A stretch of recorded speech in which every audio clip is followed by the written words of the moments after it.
Big Daddy Dreadfort takes a wife. Hi, I'm LJ, a nitpicking nerd that loves to theorize about A Song of Ice and Fire. Feel free to argue with me. Hey, LJ here, and I'm back with another Faceless Man video.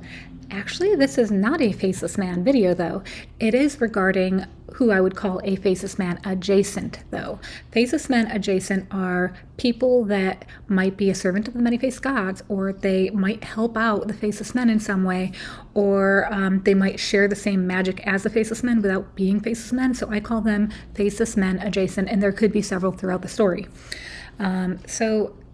In case you've never viewed one of my videos before, I have had probably 5 or 6 videos regarding the Faceless Men out already.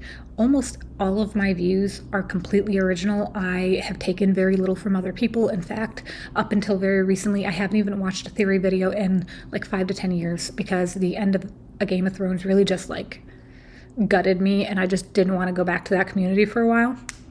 But the first video I did was the Faceless Men were at the Tower of Joy. I know that sounds really weird and vague, but trust me, there's so much evidence there, and I really hope that you go and check that theory out.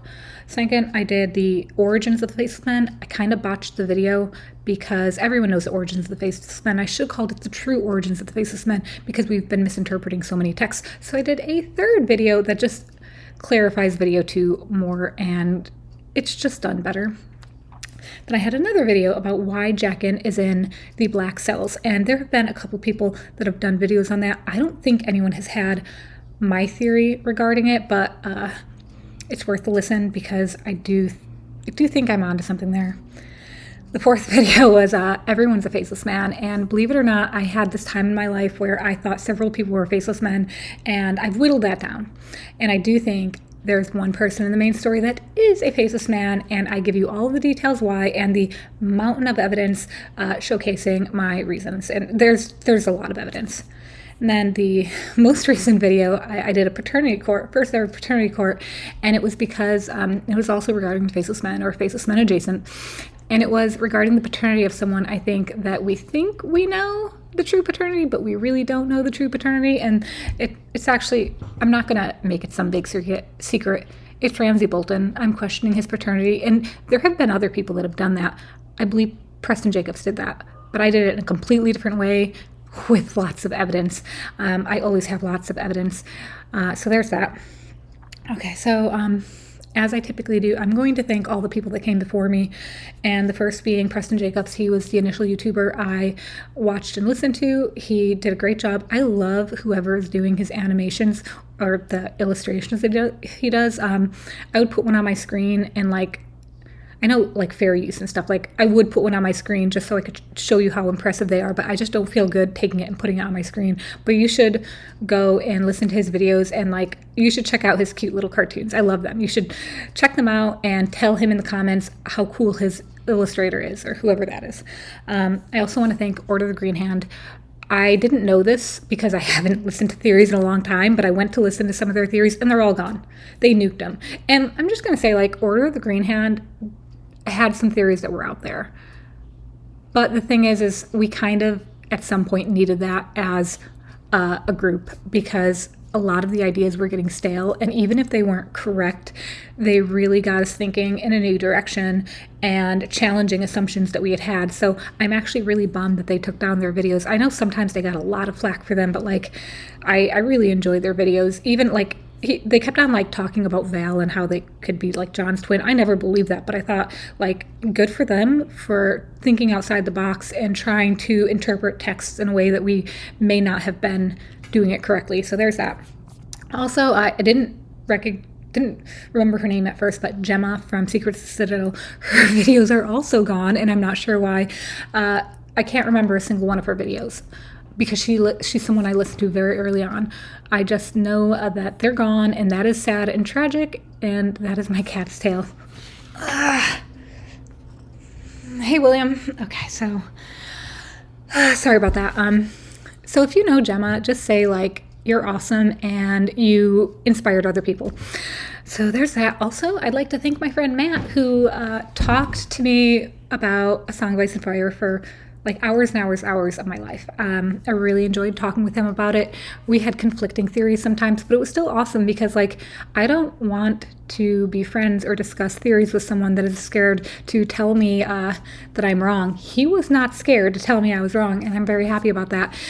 He had a lot of good theories himself, and you know, it's great. Matt's great. He introduced me to Preston Jacobs, so that's wonderful.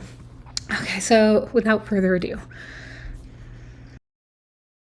Okay, so this is an exciting video for me because it is the first one that's not controversial. I think a lot of people have suspected this or maybe have even done some theories on it.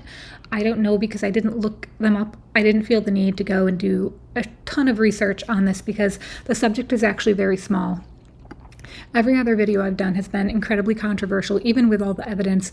It's just like really outside the box thinking, and with this one, it's almost just too easy to put together, and I'm almost positive other people have. So it is regarding House Bolton, who I consider to be Faceless Man adjacent. And what being Faceless Man adjacent is they either practice the same magic as the Faceless Men, or they are servants of the many-faced god, or they somehow help the Faceless Men. And I think in the Boltons' case, I think that not only have they had Faceless Man magic over the centuries and thousands of years of their lives. So I think they've had the magic, but I think that they are connected in some way to the Faceless Men having to do their bidding. I kind of went into that a little bit in the last video, Paternity Court, but there's still, like, the theory is still being developed. There's definite evidence of it, but it's not like finally honed yet. So that is what I'm doing. And in the process of doing that, I'm exploring like every element of the Boltons and Roose in general to figure out what is going on with this house. So this video is actually regarding his marriage to Walda Frey, Fat Walda. And Fat Walda is one of my 3 favorite women in all of A Song of Ice and Fire. The first being Alice Karstark, second being Marjorie Tyrell, third being Fat Walda. And I know you're probably like, why are those 3 random women like your favorite women? I have very specific examples why I love them. And I think I'm going to do another video regarding the women I love in A Song of Ice and Fire. Like, I love them so much. I love them so much more than the other characters that we're fed so much of. And maybe if we got inside their heads more and were given chapters of them, I wouldn't love them so much because, you know, I'd hear their inner thoughts and see like what they're like. But at this moment, I love those 3 women and you cannot take them from me. Okay, so moving on.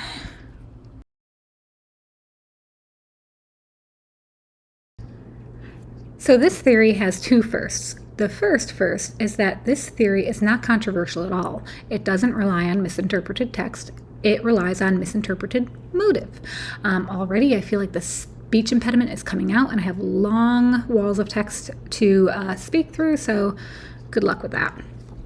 The second first is that it's not necessarily regarding the Faceless Men. It is regarding a Faceless Man adjacent. And you might be asking yourself, what the hell is a Faceless Man adjacent? And that is someone that either has the same powers as a Faceless Man, or they are servants of the many-faced god, which is not necessarily a Faceless Man, or someone that somehow collaborates or helps the Faceless Men out. Those are what I call Faceless Men adjacents. So now we're going to get into theory. And it's just that we've been misinterpreting Roose Bolton's motives with Fat Walda. Now, Fat Walda is one of my favorite females in all of A Song of Ice and Fire. My top 3 females that I love are Alice Karstark, Marjorie Tyrell, and Fat Walda. And I know a lot of people don't like Freys. I don't love Freys, but I really do like Fat Walda. If I had a Golden Girl house when I was older where me and a bunch of old broads got together and gossiped all day, Fat Walda would be invited. Like, she'd be almost at the top of the list. So, yeah, I love Fat Walda. So, House Bolton, as I said in my last video titled Paternity Court, I'm pretty sure that he's Faceless Man adjacent in several ways. And I do think that he currently is in communication and assisting the Faceless Men.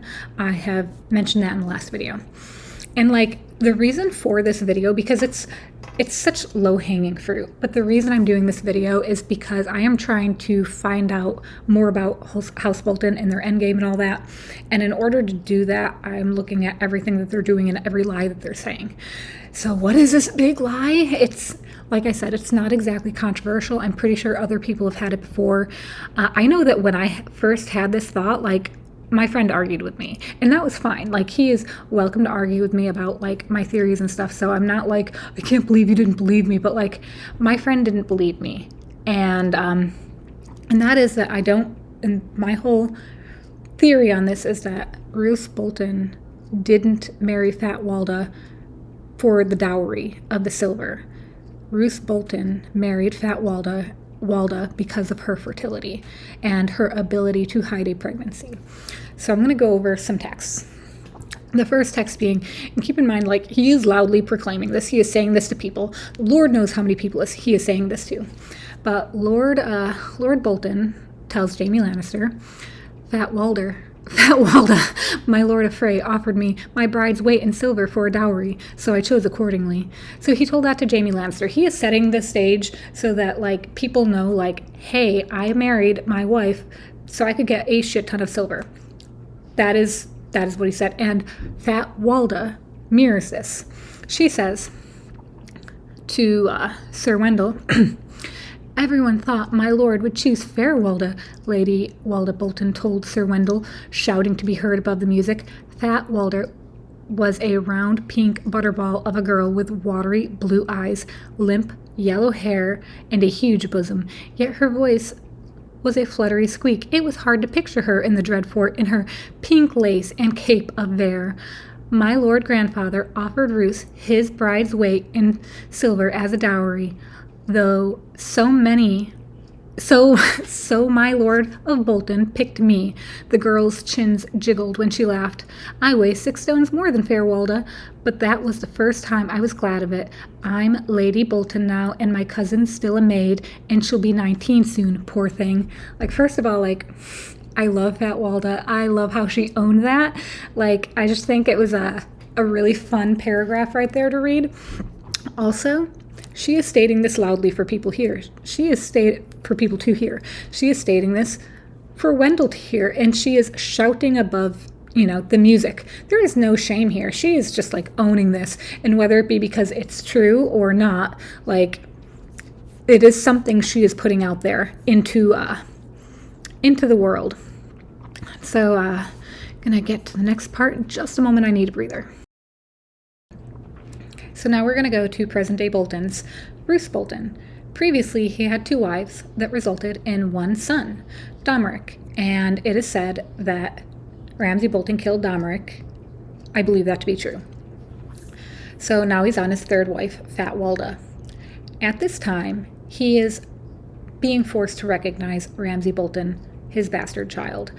I have previously said in paternity court that I do not think that Roose is the father, but that is in paternity court. I stand by that.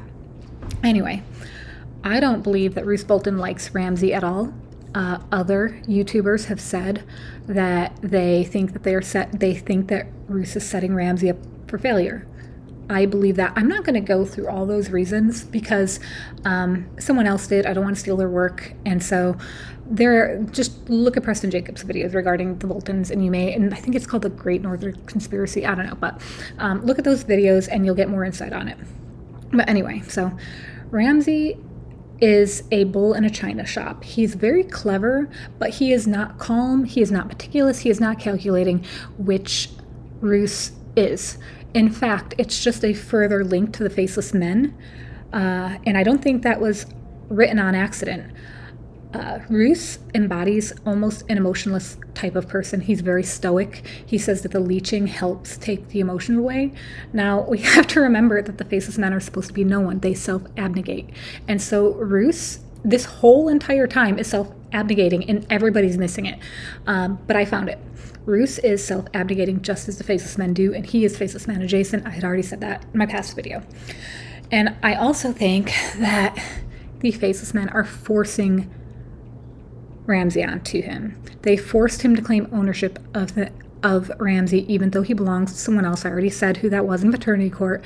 They are forcing him to recognize Ramsay as his because they believe Ramsay has Faceless Men powers because of who the parents are, and they needed to put him with another Faceless Man adjacent family, the Boltons. So Ramsay is apparently Roose Bolton's bastard child. Another thing that I didn't add with the paternity court is I don't think Roose feels lust. He's very emotionless, so like why would he feel lust? So that's another thing. So moving on from that. So we have Roose in this predicament. He doesn't really have a trueborn son anymore. He has Ramsay Bolton, who he's been forced to lift out of bastardry. And Ramsay Bolton is not at all like Roose, and he's embarrassing to Roose. It's probable that he is in some ways working against Ramsay, even though he can't outright work against Ramsay. Roose Bolton probably wants an heir. In fact, that's a given, I think, which is why he decided on Fat Walda. Everybody gets caught up on the silver, but if you are trying to lie, you need a good lie. Like he doesn't want people to know that he is trying. He chose the most fertile bride. That is why he chose Fat Walda. It wasn't for the silver. And I'm not saying silver's not great, but like he's a lord. He already has money. He doesn't have an heir. That is a greater currency to him. He needed a fertile bride. And he said that thing about how young lords are the bane of their houses and that if Fat Walda ever had a child, that Ramsay would kill each one. And that's true, which is why he's hiding his motive. He is loudly telling people his motive for marrying Fat Walda is all about silver when it's actually about her fertility. The Freys are super fertile, and like larger, rounder women with like the big bosoms and stuff, they're seen as more fertile. So he looked at Fat Walda and is like, I bet she is the most fertile. And it's highly probable that Bolton is not very fertile at all, as many people in A Song of Ice and Fire are not fertile, like Jon Arryn. So we have now that he took a bride, Fat Walda. He is telling people that it is because he got a lot of silver because she was, her weight in silver. She is telling people that too. The reality is he wants a child. Now people are going to bring up this one obstacle. They're going to bring up that can't be true because he wants to skin swap Ramsay Bolton because of the blue eyes. And you know what? That's actually not a bad theory. That's a wonderful theory. But guess what? Fat Walda's eyes are light blue. And he may not really be that old. Like, there's a good chance he can live until his child with her is grown. So if her child, if he needs to skin swap before he dies, it's entirely possible that as long as he lives another 15 years, he can do that. So that's just something to think about. Like, this theory that I have does not negate the skin swapping theory, which is an amazing theory. So going back to what's going on, Roose Bolton picks the largest Frey because of fertility and because it's the easiest way to hide a pregnancy. Fat Walda can be pregnant and no one would know. And that is important to him because he needs time. Roose Bolton needs time for him to get Fat Walda pregnant and for her to go through pregnancy without Ramsay figuring it out until he can figure out how to get rid of Ramsay Bolton, because I don't think it's going to be that easy. I think getting rid of Ramsay is going to be one of the hardest things, not just because, it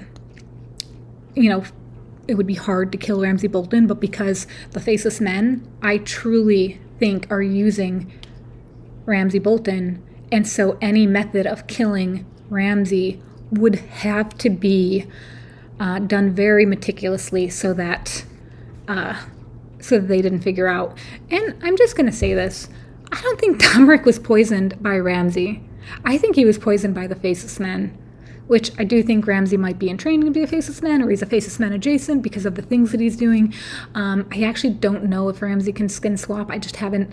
He skins. I don't think he's swapping. Like, I don't think he has that genetic link, even though He has powerful blood. So I think that he is trying to quietly impregnate his wife while also not being suspicious about it.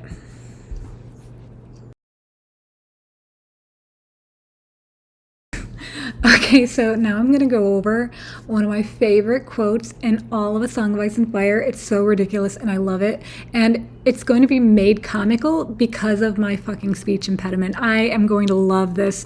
You guys get ready because I'm going to read this and it's going to be wild. Okay.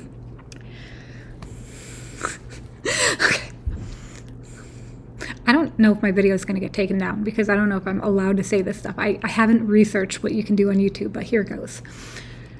Lady Walda is a Frey, and she has a fertile feel to her. I have become oddly fond of my fat little wife. The two before her never made a sound in bed. This one squeals and shudders. I find that quite endearing. If she pops out sons the way she pops in tarts, the Dreadfort will soon be overrun with Boltons. Ramsay will kill them all, of course. That's for the best. I will not live long enough to see new sons to manhood, and boy lords are the bane of any house. Walda will grieve to see them die, though. So that is one of my favorite quotes ever, and it's said by Roose Bolton of all people. Like, it is an amazing quote. That should be like on t-shirts and stuff. And as I said, I don't know if I'm gonna get in trouble for saying that on YouTube because like I don't make videos, and that's a little risque. And good, like if that's your true feelings, good for you. Good for you, Roose. Love that fat little wife of yours. Go, Wanda. I love you. So, Walda, not Wanda.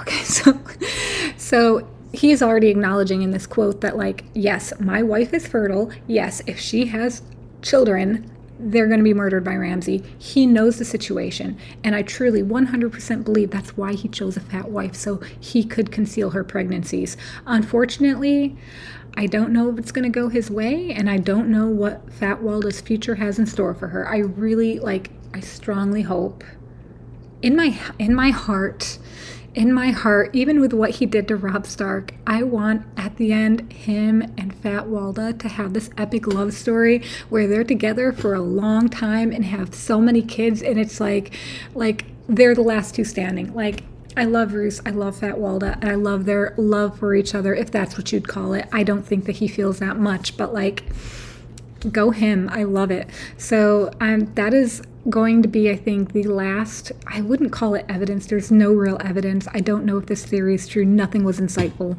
But that is going to be where I leave this, I believe. I'm going to come back with a little last tidbit, but I hope you enjoyed that.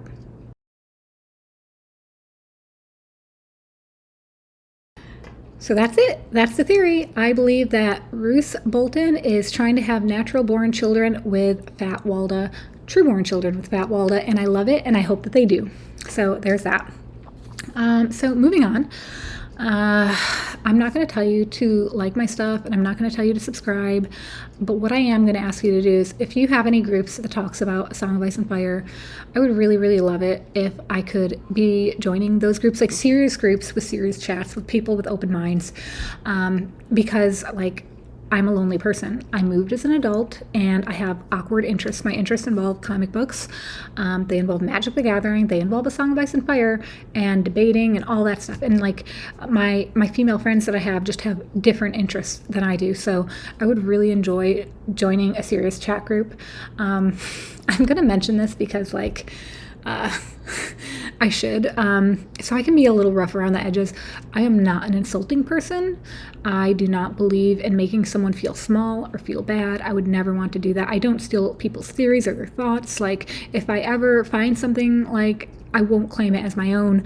But like, also, I can be weirdly contrarian about things. Not to the point where like I have to be right, but like, I was a fraud investigator. So like, sometimes it is natural for me to take the opposing stance, and if I am like, that would be an annoying trait to have to deal with. And I usually catch myself and I try not to do that, but like, it's really like easy. Like if I'm in a group and I'm defending something that's stupid, just be like, dude, are you just being contrarian?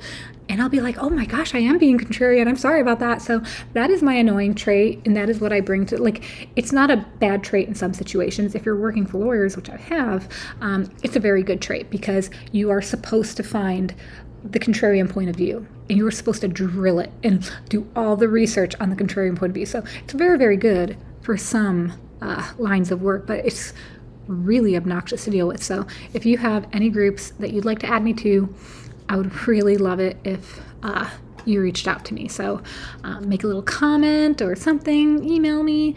I am excited to hear from you. So thank you for listening to my video. I hope you enjoyed it. Bye.